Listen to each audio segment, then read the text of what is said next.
puedo escribir los versos más tristes esta noche. No, en serio, puedo escribirlos. Porque el 1 de enero de 2020, por haberse publicado en 1924, 20 poemas de amor y una canción desesperada del poeta Pablo Neruda, entró oficialmente en el dominio público. Bueno, eso en ciertos países y decididamente no en Colombia, en donde su cuenta es a partir de la muerte del autor. Mejor no leamos más.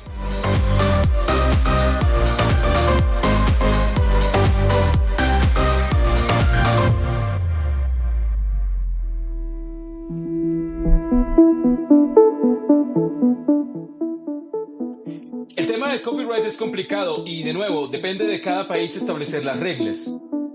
Y como es complicado, buscamos ayuda de un experto. Específicamente nos acompaña en este abecediario James Grimmelman, un profesor de Derecho Digital y de la Información de la Escuela de Leyes de Cornell y de Cornell Tech. There's no statement about copyright duration that doesn't have an exception. It can change for works that were published by a corporation or anonymously. It is different depending on what country the works were first published in. It can vary even in the United States, depending on what language the works were published in. It can vary whether they're published in a magazine or a book. Every statement you can make has some exception or something different about it. ¿Cuál es la concepción errada más común acerca del copyright? So the most common misconception is that copyright is all or nothing. In the United States system, at least, copyright has the fair use doctrine, which permits people to quote from or to transform works in the course of making new ones. And so copyright isn't just the owner has the absolute right to stop anybody from doing anything with their work. It has a lot of breathing room in it for people to build on and adapt previously existing works. Así, en los países de Europa, con excepción de España y Bielorrusia, entró al dominio público este año un tema que de seguro ustedes conocen.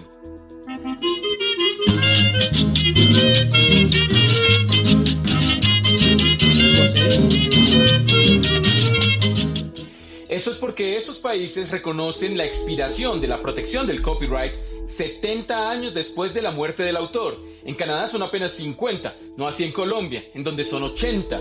O en México, en donde, agárrense, son 100 años. So traditionally, in the United States as elsewhere, copyright exists for limited terms. And the term has changed over time. It was initially 14 years plus another 14. And the United States switched to the life of the author plus 70 years in 1976. Well, as the first works were about to start entering the public domain from 1923, in the 1990s, Congress passed the Sonny Bono Copyright Term Extension Act, which added 20 years to the term of every work in copyright. And that had the effect of pausing entry into the public domain for 20 years. Well, that 20-year extension has just run out. So 2020 was the first year in the United States in a long time when we've had new works entering the public domain. And so that's the banner year for us in that respect. But going forward, we should be back to a regular entry of works every year. Pero para efectos de llevar esta discusión, tomaremos el referente de Estados Unidos, que calcula el fin de la protección de copyright por la fecha de publicación de la obra, no por la muerte del autor. Porque es bajo ese referente que en enero de este año se volvió de dominio público La montaña mágica de Thomas Mann, o este tema musical.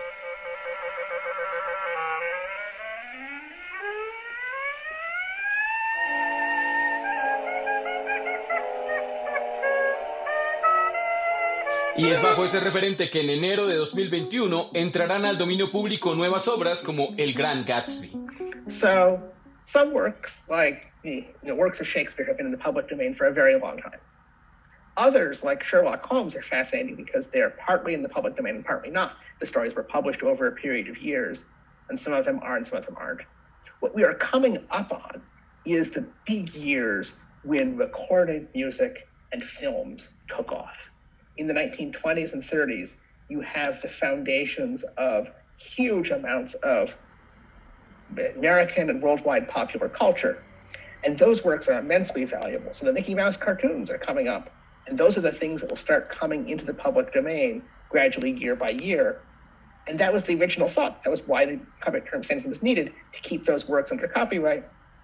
Well, now we're going to find out what changes when they enter the public domain. Un momento. ¿Mickey Mouse? So the first Mickey Mouse cartoons, Steamboat Willie and the early ones in the 1920s, those enter the public domain. But that doesn't include all of the other things Disney has made over the years that Mickey has been in. It doesn't include the modern reboot of Mickey where he's got thinner legs and a different voice. It doesn't include the costumes and the versions they've done at Disneyland. So all kinds of works that are Mickey Mouse that are not free to reuse.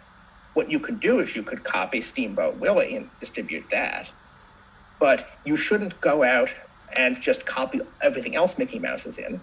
And you have to be careful not to be using Mickey Mouse as a trademark, because Mickey Mouse is absolutely still used as a trademark for Disney. You can't do anything that would imply that you are endorsed by Disney or that you are selling Disney services when you're not. Y si el caso de Mickey les parece notable, esperen a que empiece la próxima década, porque entre 2031 y 2035 entrarán a ser dominio público obras que involucran a personajes de la talla de Superman, Batman, la Blancanieves de Disney y los Looney Tunes. Junten las manos y den la vuelta. Ya empezó el baile de esta fiesta. Todas las parejas tienen que bailar. Pero ojo, ahí está el detalle. Hay que hacer por necesidad una distinción entre obras en el dominio público y personajes en el dominio público. Un personaje cae en el dominio público cuando ya nadie es su dueño, o en algunos casos, cuando nadie lo fue jamás.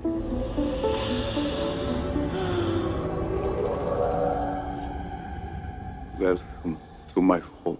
Un gran ejemplo de esto es el Conde Drácula. Como Bram Stoker nunca registró su novela en los Estados Unidos, no gozó de protección en ese territorio.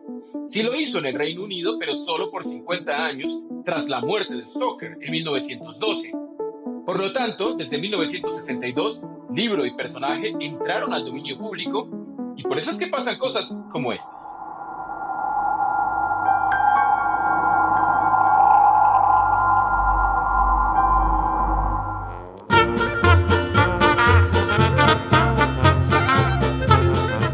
La existencia de personajes de dominio público fue utilizada por Alan Moore para crear el cómic La Liga Extraordinaria, que reúne personajes extraídos de obras que ya no están protegidas por copyright, como Alan Quatermain de Las Minas del Rey Salomón, el Capitán Nemo de 20.000 leguas de viaje submarino y el Hombre Invisible del Hombre Invisible. También apelan a Drácula, claro está, pero no para sacar al conde, sino a una versión vampirizada de Mina Harker. Yeah, so the League of Extraordinary Gentlemen you could think of as a kind of compilation, that it is a work that it's a derivative work of existing materials. It takes these characters from works in the public domain and creates a new adventure for them. Well, that new adventure is copyrighted. You can't just repeat the plot. The comics art for it and the movie version, those you can't just copy because those are fresh works. And the name there is being used potentially as a trademark for things in that franchise. So you can't just copy those over and suggest that you are continuing those adventures.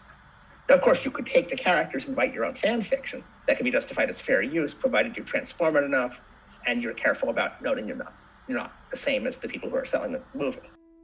Pero no es así con otros personajes. Por ejemplo, Bugs Bunny, que es una marca registrada que no es de dominio público ni lo será jamás. Así las obras en que aparece lleguen a serlo.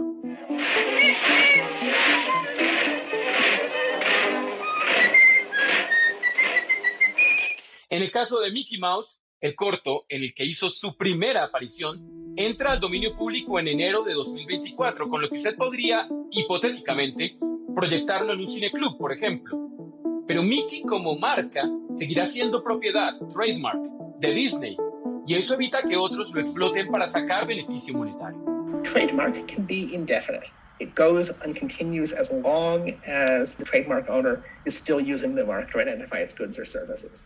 And so as long as Disney is in business, you can expect that Mickey Mouse will be used as a trademark.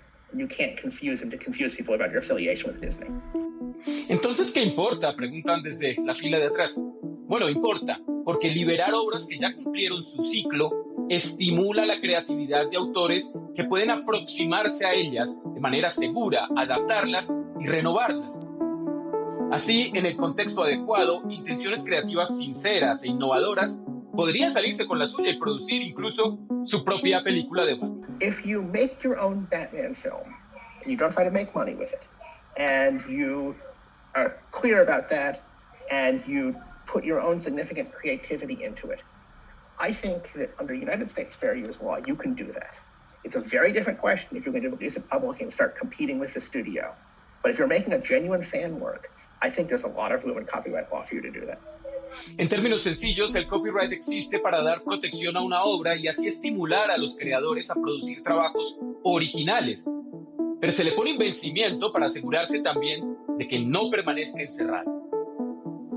Un ejemplo muy sencillo de esto es como cada vez que un libro como Drácula o Sense and Sensibility o muy pronto El Gran Gatsby entra al dominio público, aparecen en el mercado versiones mucho más baratas que llevan esas obras a nuevos lectores.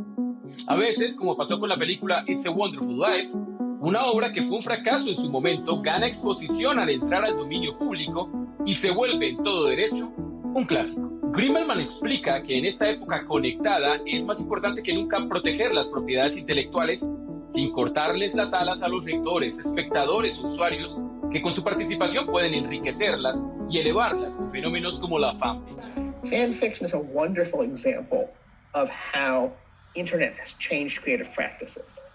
You go back 20 years, you find copyright owners being very skeptical about fan communities and afraid that they're going to undermine the value of their works. But what's turned out to happen is that the places that really engage with their fan communities, so think of Disney engaging with its fans who put all kinds of creativity into it. You see it not just creating a deeper relationship with Disney, inviting fans to make their own things out of Disney and come to the parks, but entire new kinds of creativity, games like Kingdom Hearts that are fundamentally designed to have that kind of remix, recombination creativity we've seen from fan cultures. Fans are giving back to copyright owners in ways that deepen and complicate the relationship. Y ahí está, ese es el papel doble que cumple el copyright. Protege el derecho exclusivo de un autor para beneficiarse del éxito de su obra, pero al mismo tiempo se asegura de ponerle un límite en el tiempo para promover la creatividad y la permanente innovación y para que las grandes obras del pasado sigan siendo aportes vivos a la cultura de hoy. Para más información visite... No mentiras. Yo soy Wilson Vega. Gracias por estar en otro abecedario. Hasta la próxima. Y eso